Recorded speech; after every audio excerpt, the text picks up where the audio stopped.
அனைவருக்கு வணக்கம். நீ நான் காதல் யுப்ரமோ அபி வந்து ராகவ கூட்டிட்டு போய் உடனே ஹாஸ்பிட்டல்ல அட்மிட் பண்றாங்க. அங்க டாக்டரும் ட்ரீட்மெண்ட் எல்லாம் பார்த்துட்டு, இப்போ ஓகே தான் அவங்க. நீங்க போய் பார்க்கலான்ற மாரி சொல்லுவாங்க. ஃபர்ஸ்ட் அபி நீங்க போயிட்டு பாருங்கன்ற மாரி ஆக்கூஸ் சொல்லி அனுப்புறாங்க. உள்ள போயிட்டு அபின்றாங்க.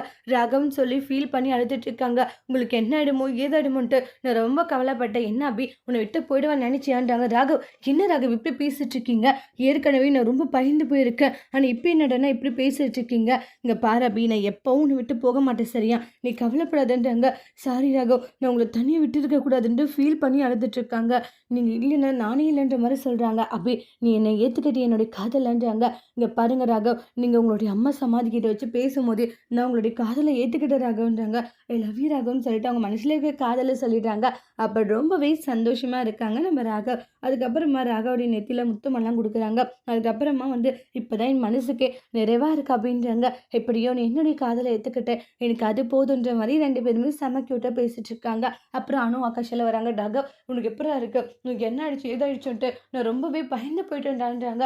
இப்போதான் எனக்கு போன உயிரே திரும்ப வந்த மாதிரி இருக்கு. அதெல்லாம் ஒன்றும் இல்லை, நான் நல்லா இருக்கேன்றாங்க. டே அந்த முரளி கிருஷ்ணாவை சும்மா விடக்கூடாதுடா, எல்லா பிரச்சனைக்கும் காரணம் அந்த ராஸ்கல் தான். ஆனால் அக்கா கிட்ட நல்லவன் மாதிரி நடிச்சு ஏமாத்திக்கிட்டு இருக்கான். அவன் இப்போ ஏதோ ஒரு பிளானோட தாண்டா இப்படி பண்ணிக்கிட்டு இருக்கான். அந்த வளகாப்புல ஏதோ பிரச்சனை பண்ண போறான்னு நினைக்கிறேன். சீக்கிரமா போயிட்டு அந்த வளகாப்புல எல்லாம் உண்மையை சொல்லிடணும்டான்றாங்க.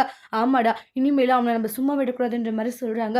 அப்படி இன்னைக்கு என் கையால நானே அவனை கொலை பண்ண போறேன்னு சொல்லிட்டு கோவமா இருக்காங்க. அப்புறம் ராகவை டிஸ்சார்ஜ் பண்ணி ஹாஸ்பிட்டல்ல இருந்து வீட்டுக்குமே கூட்டிட்டு போறாங்க.